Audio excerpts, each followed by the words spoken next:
Hi everyone and welcome to our market analysis videos here at Zenfinex. My name is Connor, and for those who are new to the channel, I am the senior market analyst at the company, providing to you these daily videos on market commentary and also educational content. Now for today's video, I'm going to be giving an update to my previous October gold forecast. I'm going to touch on the fundamentals from last time and provide any fresh news that has come up recently. After that, I'm going to analyse gold on the chart to see where we could end up in the next couple of weeks. Okay, so gold at the moment, let's talk about the US dollar, as this is one of the main reasons gold has really been struggling, especially over the last couple of months. As we know, it moves inversely. Gold moves inversely to the dollar. And over the last week, the dollar has paused slightly on the chart after surging to around 94.5 on the DAXI. And this has helped gold hang on in there. And I think this is the kind of the motto of this video. Gold really is just hanging on.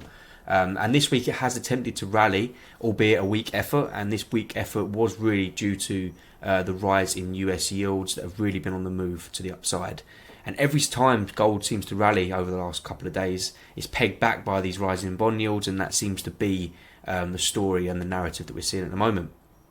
And this is all of this is down to the taper timeline, which really is the driver here. US traders are now pricing a full rate hike into the Fed September policy meeting next year, but many of the world central banks, with the exception of the European Central Bank of course, are expected to move now at a much faster pace. We've already seen the Bank of England Governor Andrew Bailey admit they're going to need to act quickly to stop persistent inflation. Essentially, this is something that I think could spill into US policy, and if it does, gold looks vulnerable once more to the downside. As a whole, I just feel like there are too many factors pointing towards gold sells at the moment. I can't see the dollar correcting for too long before we have another wave of upside, as we're now in an uptrend. Number two, I can't see rates dropping significantly. And number three, I also think inflation is being underestimated. And when you combine these factors, it does not actually bode well for gold. And I'll be a seller at premium prices. But let's take a look at those premium prices on the chart to see if we can get some good opportunities. Okay, then, so key levels on the chart, and really this price action that we've seen over really pretty much since June is a representation really of how gold really is just hanging on in there. That's on the weekly chart. You can see not much has really changed since June, and that's because we have these factors that I mentioned balancing each other out. But if I move on to the daily chart, you can see that from when we topped out up at around that 2000 level all the way back in August 2020, we have been in a downtrend. And I've mentioned this, how important this double bottom is here before, and I still think that's important now. And this has been a feature of the videos that I've been doing for you guys for a while now. And if I just mark that in a nice grey, and I'll just put double bottom, we know that we're going to get some sort of buying pressure from these levels. And you can see that we've had that before. We were wicked into this level. But if I zoom more in to this price action, what I find quite significant is how well respected the 100 and the 200 day moving average were about a week ago. So we did have that rally to the upside. We did actually test this order block level here. Hi guys, thank you for listening to this video. Just really quickly wanted to touch on a really exciting offer we have on the website. It's a limited time offer, and if you head over to zenfinex.co.uk, you will see the offer in front of you straight away. And this is that you can trade Forex on a standard account with raw spread plus zero commission. And now Zenfinex is also an FCA and no dealing desk execution broker. If you are interested in this offer, you can get in touch with the team by clicking learn more, or you can simply go to open an account where you can start the application process. And I was a seller at this level, so I sold off the order block level with a take profit now down, approaching this double bottom level, which is where my take profit still is. We may get another retest where we could look to sell from, but I like the idea of price potentially rallying up towards these moving average levels, up at around 100 and 200 day moving average, before we get the next wave of downside. I do think the next wave of downside is coming, but for the next couple of weeks I think it's going to be a bit more chop and churn. We're going to be trading in this range between 1800 and around 1720.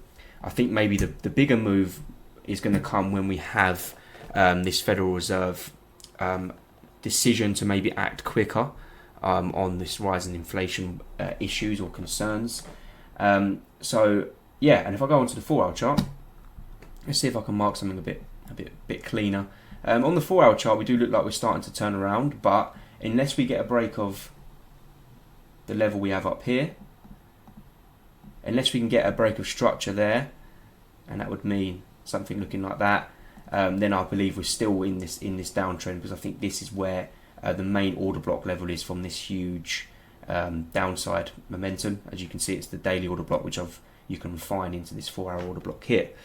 More importantly, let's have a look at where the liquidity is. If I go back onto the daily chart, we may get a situation where if you were to be a seller of this market, it makes sense for you to have your stop losses up at around the highs where we've seen previous resistance. So we've seen it a couple of times here back in July, end of July again, and at the beginning of September. So for me, there's a lot of stop loss orders sitting here. Stop losses, liquidity, potentially a lot of buys that are going to be triggered at these levels as well, because people will think if we get a break above there, we're going to look higher. So I wouldn't actually mind seeing, if for example I got stopped out of my trade, which is absolutely fine because we're risk managed, if we did get a run up and we actually got a wick above this liquidity that we have here, that's where I see then really the sellers come piling into the market, because the liquidity would have been gathered from these stop losses, and then we can move further to the downside. Just to touch on the RSI indicator quickly, not too much to say really. We're looking to trend back to the upside. Yeah, I mean, there's no real point actually having it on there because it's probably just confusing you, so apologies for that. So yeah, that's my thoughts for gold at the moment. Really important to listen out to this taper time on how central banks around the world are going to act to what I think is going to be a more persistent rise in inflation than the markets have actually priced in at the moment. If you've enjoyed this video, make sure you like and subscribe to the channel. As I always say, I really appreciate the subscriptions, the comments as well, because I like to hear other people's opinions on the market, and also the likes and shares on the video. Other than that, I hope everyone has a great trading week and great trading day. I'll catch you all for the next video, which is going to be tomorrow, and we're going to be covering a crude oil forecast. Take care.